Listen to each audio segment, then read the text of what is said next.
તો અહીંયા આગળ યુજીસી નીટ જે 2024માં લેવામાં જઈ રહી છે. એનટીએ યુજીસી ને નેશનલ ટેસ્ટિંગ એજન્સી દ્વારા 2024માં 83 સબ્જેક્ટ અને એમાં પણ આ એક્ઝામ ખાસ અને ખાસ જુનિયર રિસર્ચ ફેલોશિપ એટલે કે જે ફેલોશિપ આપવામાં આવે છે એના માટે તથા એસિસ્ટન્ટ પ્રોફેસર એ બધામાં અને ખાસ આ વર્ષે નવા સુધારા થયા મુજબ પીએચડી માટે એલિજિબલ એક્ઝામ અહીંયા આગળ યોજાઈ રહી છે. તો ખાસ તો આપણે જોવા જઈએ તો અહીંયા આગળ જોવાનું એ છે the schedule of UGC NET NET June 2024 અહીંયા આગળ આપણને આપી દીધું છે. તો ખાસ 83 સબ્જેક્ટમાં જે લોકોએ પીએચડી કરી હોય એના માટે તો ખાસ આ છે જ, અને એમાં પેન અને પેપર મોડમાં આ એક્ઝામ લેવામાં જઈ રહી છે. ખાસ 83 સબ્જેક્ટની એમાં પેન અને પેપર મોડ એટલા માટે કે હવે હાલ અત્યાર સુધી આ એક્ઝામ જે છે એ ઓનલાઈન મોડમાં લેવામાં આવતી હતી, પણ અત્યારે પેન અને પેપર મોડમાં એક્ઝામ લેવામાં જઈ રહી છે. તો ખાસ આ વાતનું આગળ ધ્યાન રાખવાનું છે કે આ એક બહુ મોટો ફેરફાર થયો છે કે પેન અને પેપરમાં આ એક્ઝામ યોજાવા જઈ રહી છે. ત્યારબાદ જોવા જઈએ તો એક્ઝામનું જે નોટિફિકેશન આવી છે એ મુજબ અહીંયા આગળ submission of online application form જે 20 એપ્રિલથી 10 મે સુધી આગળ બતાવ્યું છે એ મુજબ ઓનલાઈન એપ્લિકેશન ફોર્મ 20 એપ્રિલથી 10 મે સુધી આગળ એપ્લિકેશન ફોર્મ એના ફિલઅપ થઈ ગયા છે, ફિલઅપ કરવાના રહેશે. ત્યારબાદ જો તમારે ફીસ ભરવી હશે તો 11 મે થી 12 મે સુધી ફી તમે ભરી શકો છો. ત્યારબાદ આગળ જોઈએ કે કોઈ કરેક્શન તમારે ભૂલ થઈ ગઈ હોય એને કરવી હોય તો સુધારવી હોય તો 13 તારીખથી 15 તારીખ સુધી એને તમે સુધારી શકો છો. બરાબર છે. એના એક્ઝામ સેન્ટર એ તમને પછી જણાવવામાં આવશે, અને એડમિટ કાર્ડ પણ જેની વેબસાઇટ છે એના પર તમને જણાવવામાં આવશે. હવે જોવા જઈએ તો ખાસ ડેટ ઓફ એક્ઝામિનેશન એ 16 જૂન 2024ના રોજ થઈ જવા આવી છે. તો ખાસ આપણે ધ્યાન રાખવાનું છે કે 16 જૂન 2024 એક્ઝામ લેવામાં આવવાની છે, કારણ કે આગળ એપ્લિકેશન ફોર્મ જ આટલા લેટ થયા છે તો એના હિસાબે એક્ઝામ પણ 16 જૂન 2024 લેવામાં જઈ રહી છે. મતલબ અત્યારે જોઈએ તો આજે 25 તારીખ થઈ છે, તો 25 અને 5 અને બીજે એક મહિનો 30 ને 5 35 અને બીજા 15 50 દિવસ છે તમારી પાસે. તો 50 દિવસમાં તમે સારી એવી મહેનત કરી અને એક્ઝામ ક્લિયર કરી શકો છો, અને ક્લિયર ના થાય તો તમે પીએચડી માટે જો એલિજિબલ થવું હોય તો એ પણ તમે થઈ શકો છો. અહીંયા આગળ ખાસ ફીની વાત કરીએ તો અને એપ્લિકેશન ફોર્મ એ વેબસાઇટ આપણી છે જે UGC.net.nta.ac.in એના પર જઈને તમે એનું ફોર્મ એપ્લાય કરી શકો છો. ત્યારબાદ જનરલની ફી 1150, ઈડબ્લ્યુએસ ઓબીસીની 600 રૂપિયા અને પીડબ્લ્યુડી એસટી એસસી અને થર્ડ જનરલ એની 325 રૂપિયા માત્ર ફી અહીંયા આગળ તમારે ફિલઅપ કરવાની રહેશે. ત્યારબાદ આપણે જોવા જઈએ તો અહીંયા આગળ ધ્યાનમાં રાખવાનું છે કે તમારા વેબસાઇટ ઓનલાઈન જ તમે અહીંયા આગળ ફોર્મ ફિલ કરી શકો છો, બીજી કોઈ પણ રીતે તમે એની ફોર્મ ફિલ કરી શકો નહીં.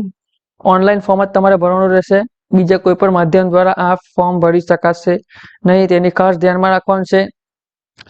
બીજું જોઈએ અહીંયા આગળ કે તમે જ્યારે ફોર્મ ફિલ કરો ત્યારે ખાસ તમારો મોબાઈલ નંબર જે ચાલુ હોય અને તમારો રજિસ્ટર્ડ ઈમેલ એ ખાસ તમારે ચાલુ જે હોય એ તમારે આપવાનું રહેશે, કારણ કે તેની બધી જે પણ ઇન્ફોર્મેશન આપશે એ તમારા મોબાઈલના ઓટીપી દ્વારા અથવા તમારા મોબાઈલના મેસેજ અને ઈમેલ દ્વારા તમને માહિતીની જાણ થશે. એટલે ખાસ ધ્યાન રાખવાનું છે. અહીંયા આગળ જે આપી છે એ પ્રમાણે તમારે કરવાનું છે. અહીંયા આગળ હવે જો બુલેટિન જોઈએ આપણું બ્રોશર, તો અહીંયા આગળ બધી તમામ પ્રકારની ઇન્ફોર્મેશન અહીંયા આગળ આપી દીધી છે, એ હું તમને ફટાફટ બતાવી દઈશ. અહીંયા આગળ ડેટ્સ બધી આપી છે, આપણે જોઈ ગયા આગળ. ત્યારબાદ ફોર્મ ફિલ કરવાનું છે એની ડેટ છે, એડમિટ કાર્ડ ક્યારે આવશે એ બધું તો પછીથી તમને જણાવવામાં આવશે જ, એ તમારે વેબસાઇટ ચેક કરતા રહેવું છે. સ્ટેપ 1માં તમારે રજીસ્ટ્રેશન કરવાનું છે ઈમેલ આઈડી અને મોબાઈલ નંબર દ્વારા. ત્યારબાદ તમારે તમારો એપ્લિકેશન નંબર આવી જાય એનો અપલોડ સ્કેન ઇમેજ અને ફોટોગ્રાફ અને સિગ્નેચર અને જો કોઈ સર્ટી માંગતું હોય તે આપવાનું છે. ત્યારબાદ તમારે ફી ઓનલાઈન મોડમાં પેમેન્ટ કરી દેવાની છે. ત્યારબાદ આપણે જોવા જઈએ તો અહીંયા આગળ તમામ પ્રકારની માહિતી આપી છે. હા, એમાં આગળ ખાસ એક જોઈએ તો યુનિવર્સિટી ગ્રાન્ટ કમિશનમાં નેશનલ એલિજિબિલિટી ટેસ્ટ યુજીસી નેટમાં 3 પ્રકારની કેટેગરી છે. કેટેગરી 1 એમાં તમે જીઆરએફ માટે એલિજિબલ છો, એસોસિએશન પ્રોફેસર માટે અને પીએચડી 3 માટે તમે આગળ એલિજિબલ છો. એમાં હાઈએસ્ટ કટ ઓફ રહેશે આગળ, એનું પણ ધ્યાન રાખવાનું છે, એટલે સૌ ખૂબ સારા માર્ક્સ હશે. બીજું છે કે કેટેગરી 2 જેમાં તમે આસિસ્ટન્ટ પ્રોફેસર માટે એલિજિબલ છો, જીઆરએફ માટે નહીં, અને પીએચડી માટે પણ એલિજિબલ છો, એ અહીં આગળ જણાવે છે. તેમાં મીડિયમ રહેશે કટ ઓફ. ત્રીજું છે category 3 only for admission two PhD only, માટે તમે જીઆરએફ માટે એપ્લિકેબલ નહીં, આસિસ્ટન્ટ પ્રોફેસર માટે પણ એલિજિબલ નથી, માત્ર તમે પીએચડીમાં જો તમારે એડમિશન લેવું હોય તો એના માટે તમે અહીં આગળ એપ્લિકેબલ છો. માટે તમારે આગળ 3 કેટેગરીમાં આગળ આપ્યું છે રિઝલ્ટ. આ પ્રકારે તમારું આગળ રિઝલ્ટ બતાવવામાં આવશે. ત્યારબાદ અહીંયા આગળ જોઈએ તો અહીંયા આગળ આ 3 વસ્તુ ખબર પડી ગઈ છે આપણને. હવે આગળ જોઈએ તો અહીંયા આગળ આપણને બતાવવામાં આવ્યું છે મુજબ, હા, પેપર 1 અને 2 જે આપણને બધાને મોસ્ટલી ખબર હશે, જેમાં પેપર 1 ના 100 માર્ક્સ છે અને એમાં 50 ક્વેશ્ચન પૂછાશે. તેમાં ટોપિક્સ ઓફ ટીચિંગ છે, research aptitude of the candidate છે, it will primary be design to test reasoning આવશે, એબિલિટી રીડિંગ કોમ્પ્રિહેન્શન આવશે, એમાંથી જવાબ હોય. થિંકિંગને લગતા general awareness of the candidates, એ બધા જનરલ અવેરનેસ, એ બધા જનરલ એપ્ટિટ્યુડ વાળા આગળ ક્વેશ્ચન માર્ક, મતલબ જનરલ એપ્ટિટ્યુડનું આખું જે આપણે કહીએ છીએ એ મુજબનું આગળ 50 ક્વેશ્ચન્સ અને 100 માર્ક્સનું પેપર રહેશે. ત્યારબાદ 200 માર્ક્સ અને 100 ક્વેશ્ચન જે તમે માસ્ટર ડિગ્રી કર્યો જે પર્ટિક્યુલર ટોપિક પર એના રિલેટેડ તમારા અહીંયા આગળ આખું પેપર હશે. જે તમારે આખો માસ્ટરનો સિલેબસ હોય એ તમારે આગળ ભણવાનો રહેશે. ત્યારબાદ જો તમારે આગળ સિલેબસ અને ટેસ્ટ જોવું હોય તો તમારે આગળ જે વેબસાઇટ આવી છે ugcnetonline.in, એમાં સિલેબસ પર જઈ અને તમારે સિલેબસ તમારો ડાઉનલોડ કરીને વાંચવાનો રહેશે. મીડિયમ જોવા જઈએ તો હિન્દી અને ઇંગ્લિશ મીડિયમ બે જ મીડિયમ આગળ ઓનલી એપ્લિકેબલ છે, જેની તમારે ધ્યાન રાખવું છે. ગુજરાતી હોય તો એને ગુજરાતી હશે, મે બી એ લેંગ્વેજમાં હશે પેપર, પરંતુ બીજી તમામ લેંગ્વેજ એ છે. આગળ જે પર્ટિક્યુલર માર્ક્સ આપ્યા હોય એ મુજબ જ એના માર્ક્સ મળી રહેશે તમારે. એમાં નો નેગેટિવ માર્કિંગ છે, મતલબ તમે જો ખોટો કોઈ ક્વેશ્ચન ટીક કરો છો તો તેનું નેગેટિવ માર્ક અહીં આગળ છે નહીં. હવે એલિજિબિલિટી ક્રાઇટેરિયા આગળ જોઈએ તો તમે કોઈ પણ સબ્જેક્ટ પર માસ્ટર ડિગ્રી કર્યું એમાં ઓછામાં ઓછા 55% માર્ક્સ અહીં આગળ તમારે હોવા જોઈએ. જનરલ હોય, અનરિઝર્વ હોય અથવા ઈડબ્લ્યુએસ કોઈ પણ હોય, એના 55% માર્ક્સ અહીં આગળ જરૂર છે. હવે જો કોઈ કેન્ડિડેટ ફાઇનલ યરમાં હોય માસ્ટર્સના તો એ પણ આપી શકે છે, અને રિઝલ્ટ પાસ થઈ ગયો તો એના પછી એને એનું 1-2 વર્ષમાં એનું કમ્પ્લીટ કરી દેવાનું રહેશે. ત્યારબાદ બીજા ઘણા લોકો પણ આપી શકે છે, ડિગ્રી હોલ્ડર જે ઇન્ટિગ્રેટેડ કોર્સ વાળા પણ આપી શકે છે, પોસ્ટ ગ્રેજ્યુએટ ડિપ્લોમા સર્ટિફિકેટ વાળા જે હોય છે એ લોકો પણ આપી શકે છે, ફોરેન ડિગ્રી ડિપ્લોમા વાળા, ઈડબ્લ્યુએસ વાળા 75%, મતલબ 4 યરનું જે ઇન્ટિગ્રેટેડ માર્ક્સ એ પણ આપી શકે છે. એ બધું તો જોઈ લીધું છે. ત્યારબાદ એજ લિમિટમાં આગળ જોઈએ રિલેક્સેશન તો 30 વર્ષ થઈ ગયા. ક્યારે તો કે 1/6/2024 પહેલા જેના 30 વર્ષ પતી ગયા એ લોકો જીઆરએફ માટે આગળ એપ્લિકેબલ છે, અને બીજા બધા માટે આસિસ્ટન્ટ પ્રોફેસર અને એડમિશન ટુ પીએચડી એના માટે કોઈ પણ વર્ષ એજ લિમિટ આગળ ધ્યાનમાં રાખવામાં આવતી નથી. મતલબ તમે 30 વર્ષ 2024 પહેલા હોય તો જ તમે એમાં એપ્લિકેબલ છો જીઆરએફ માટે. હવે રિઝર્વ 15% એસટીમાં છે, 7.5% એસટી, 27% ઓબીસી, 10% ઈડબ્લ્યુએસ અને 5% ડિસેબિલિટી વાળા, એ બધા માટે આગળ રિઝર્વ સીટ રાખવામાં આવે છે. ત્યારબાદ આપણે જોવા જઈએ તો આગળ 83 લેંગ્વેજ છે, આગળ એના કોડ પણ આપ્યા છે. કોમર્સ છે, કોમ્પ્રેહેન્સિવ લિટરેચર છે, રિઝિયમ છે, ક્રિમિનોલોજી છે, એન્વાયરમેન્ટ, ફ્રેન્ચ, જર્મન, ગુજરાતી, એ તમામ પ્રકારની આગળ લેંગ્વેજ આગળ આપી છે. તે પણ તમે વેબસાઇટ પર એના પ્રોસેસમાં જોઈ શકો છો. ત્યારબાદ paper 1 is compulsory for all general એક્ટિવિટીનું છે, આગળ કોર્સ છે, લિસ્ટ ઓફ સબ્જેક્ટ પોસ્ટ ગ્રેજ્યુએટના કોર્સ આગળ આપ્યા છે. ત્યારબાદ તમે કયામાં માસ્ટર કર્યું તો તમે એલિજિબલ છો તો એનું પણ આગળ આપણે સંપૂર્ણ માહિતી પ્રોસેસમાં આપેલી છે. ત્યારબાદ ગુજરાતનો સ્ટેટ કોડ છે આપણો 12 નંબર, અહીંયા આગળ દર્શાવવામાં આવ્યો છે. બધા સ્ટેટમાં જે એક્ઝામ લેવામાં આવી રહી છે બીજું તો ઘણું બધું આગળ આપ્યું છે. શિફ્ટ ડી શિફ્ટમાં કેટલા લોકો એક્ઝામ આપે છે, આ તે વગેરે વગેરે. બીજું આપણે જોઈએ આગળ તો જો આગળ જોઈ લઈએ થોડું શું છે. ઓકે, આપણે ગુજરાતમાં કયા કયા શહેરોમાં હશે તો ગુજરાતમાં સૌપ્રથમ ઓકે આણંદ છે, બનાસકાંઠા, અમદાવાદ, પેલું તો અમદાવાદ, આણંદ, બનાસકાંઠા, ભાવનગર, ભુજ, ગાંધીનગર, ગાંધીધામ, ગોધરા, હિંમતનગર, જામનગર, નવસારી, પોરબંદર, રાજકોટ, સુરેન્દ્રનગર, વડોદરા, વલસાડ, વાપી, આટલા સેન્ટર આગળ આપણા ક્રાઇટેરિયા કરેલા છે. ત્યારબાદ આગળ આ રીતનું એક ફોર્મ આવશે, એમાં તમે કેવી રીતે ફોર્મ ભરવા એનું આપણે આવે છે, તો એ તમારે ખાસ ધ્યાન રાખવાનું છે. અહીંયા આગળ તમારે કેન્ડિડેટ નેમ એ બધું ફિલઅપ રજિસ્ટ્રેશનમાં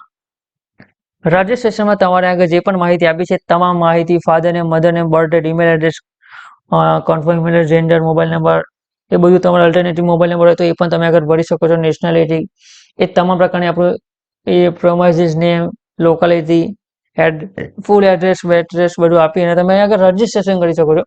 રજીસ્ટ્રેશન થઈ ગયા બાદ તમારું રજીસ્ટ્રેશનનું ફોર્મ આગળ ફિલઅપ તમે સાઇટે કરી શકો. ઈમેલ આઈડી પર તમારું ઓટીપી આવીને કન્ફર્મ થશે. ત્યારબાદ તમે ફરીથી એને રીએપ્લાય કરી શકો છો. રીએપ્લિકેશન કર્યા બાદ તમે રજીસ્ટ્રેશન આગળ કમ્પ્લીટ થઈ ગયું છે. હવે એપ્લિકેશન ફોર્મ તમારે આગળ ફિલઅપ કરવાનું રહેશે.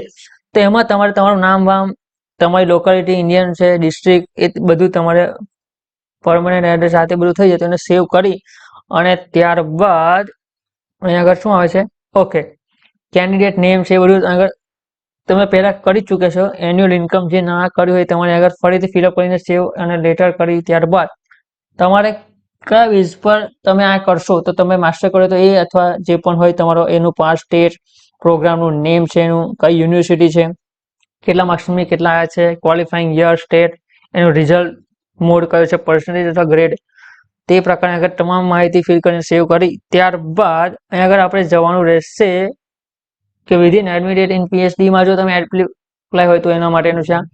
ફિર એપ્લાય ફોર, હવે તમે apply four PhD, junior research fellowship અને આસિસ્ટન્ટ પ્રોફેસર, તે ત્રણમાંથી જેમાં પણ કરવા ઈચ્છા હોય એમાં તમે કરી શકો છો. જીઆરએફ અથવા પીએચડીમાં જેમાં પણ કરો એમાં પછી તમારે ડિસ્ટ્રિક્ટ સિલેક્ટ કરવાનું છે. ગુજરાતમાં જે તમારે નજીક પડતો હોય વડોદરા, ભાવનગર, સુરત છે, આણંદ છે, તો એ રીતે તમારે આગળ એ ચોઇસ ફિલ્ડ તમારી જાતે કરવાનું છે. એ તમારા પર આધાર રાખશે. ધેન આફ્ટર તમારે ફોટો તમારો 10 થી 200 કેબીમાં સિગ્નેચર છે, જે 4 થી 80 કેબીમાં, અને જો પીડબ્લ્યુ હોય તો તમે એના પણ ડોક્યુમેન્ટ કરવાના રહેશે. તેને સેવ અને નેક્સ્ટ કરી ત્યારબાદ આગળ જવાનું રહેશે. ત્યાં આગળ તમારી તમામ ડિટેલ આગળ આપી દેશે અને તમારે ફરી એકવાર ચેક કરી લેવાની છે કે તેમાં કોઈ ભૂલ તો નથી ને. ત્યારબાદ એ ચેક કર્યા બાદ આગળ ફાઇનલ સબમિટ માટે મોબાઈલ નંબર તમે કરશો એટલે ઓટીપી આવ્યા બાદ ફાઇનલ તમારે એ કહેશે કે ભાઈ હજુ કોઈ સુધારો કરવાનો છે તો સુધારો કરો, ત્યાં આગળ તમે કરી શકો છો. બાકી ફાઇનલ સબમિટ કરી અને એને ક્લોઝ કરી શકો છો. ફાઇનલ સબમિટ કર્યા બાદ તમારે એમાઉન્ટ આગળ આવી જશે તમે જે કેટેગરીમાં હોય એ મુજબની, તો તમારે એને પે કરવાના રહેશે. એ પે કર્યા બાદ તમે આ મુજબ તમારે જેમાં એસબીઆઈ અથવા જેમાં પે કરવા તેમાં પે કર્યા બાદ તમારે આગળ સક્સેસનું આવી જશે. પેમેન્ટ સક્સેસ થયા બાદ આ મુજબનું તમારે એપ્લિકેશન ફોર્મ એ તમારું ડાઉનલોડ થઈ જશે અને ત્યાર પછીની બધી ઇન્ફોર્મેશન તમારા વેબસાઇટ પર જ આવશે. આ એક તમારે એની પીડીએફ સેવ કરી અને એને મૂકી રાખવી હોય તો મૂકી રાખી શકો છો. તો આજનો આ વિડીયો જે યુજીસી નેટમાં જે તમે ઇન્ફોર્મેશન આપી એ જો તમને ગમી હશે અને તમને ઘણું બધું શીખવા પણ મળ્યું છે યુજીસી એનઈટી નેટ 2024ની આ ઇન્ફોર્મેશન બુલેટિન આખું આપણે આગળ ડિસ્કસ કર્યું. જો આ તમને વિડીયો ગમ્યો હોય તો તમે એને લાઈક કરી શકો છો. તમને કોઈ પ્રશ્ન હોય તો તમે મને કમેન્ટ દ્વારા જણાવી શકો છો. ખાસ જો તમને તમારા જો મિત્ર હોય જે પીએચડી એન્ટ્રન્સ આપવાના અથવા યુજીસી નેટ, એને પણ તમે શેર કરી શકો છો. ત્યારબાદ અમારે એજ્યુકેશન રિલેટેડ વિડીયો જોવા માટે તમે અમારી આ ચેનલને સબસ્ક્રાઈબ પણ કરી શકો છો. તો મળીએ એક બીજા એજ્યુકેશન રિલેટેડ નવા વિડીયો સાથે. તો ત્યાં સુધી બધાને બાય, થેન્ક યુ.